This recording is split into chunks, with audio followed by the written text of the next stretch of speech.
Même en faisant pas grand-chose aujourd'hui de la journée, je suis fatiguée. Si je m'écoutais, je dormirais tout le temps, hein, de toute façon.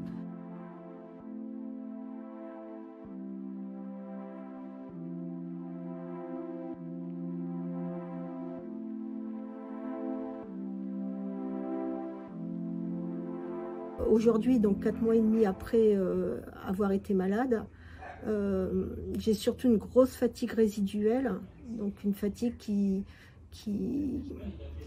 est invalidante dans la vie quotidienne, alors que ce soit la vie sociale, parce que le soir, c'est même pas la peine. Si je m'écoutais, je dormirais tout le temps, hein, de toute façon. Donc j'évite de le faire parce que sinon je perds des heures de ma vie, c'est pas la peine. Mais voilà, avoir une vie sociale, c'est compliqué.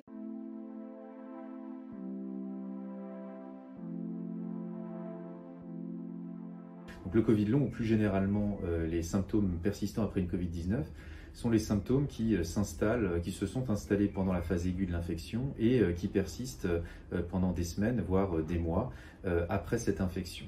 Il peut y avoir certains symptômes qui apparaissent un peu après la phase aiguë, mais en général dans le premier mois.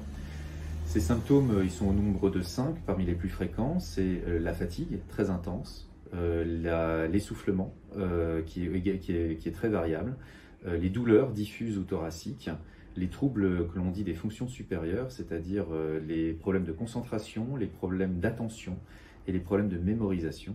Et enfin, le symptôme que tout le monde connaît lié à la Covid-19, qui est la perte de goût et de l'odorat. Donc ces symptômes sont associés de manière plus ou moins importante chez ces patients.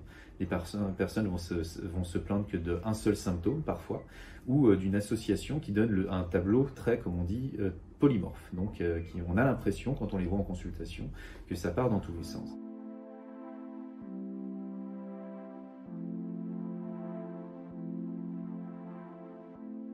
Je veux reprendre le travail, mais c'est vrai que ça m'inquiète beaucoup parce que je me dis, est-ce que je vais savoir en fait faire ce que je faisais avant et tenir le choc.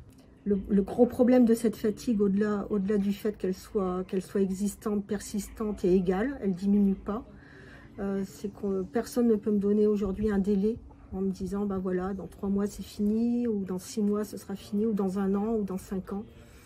Est-ce que je ne vais pas garder cette fatigue tout le reste de ma vie? Voilà, c'est la grosse problématique que j'ai aujourd'hui.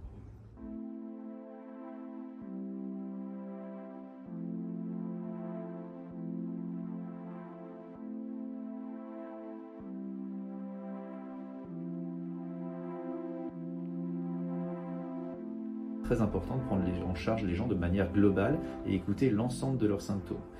Le pilier central de la prise en charge, une fois avoir bien écouté les patients et d'avoir éliminé les diagnostics que l'on dit différentiels, c'est-à-dire les autres pathologies qui pourraient entraîner les mêmes symptômes, porte sur la réalisation d'un parcours de soins en proposant aux patients d'avoir un suivi en kinésithérapie, un soutien psychologique et un soutien médical pour traiter les symptômes un par un.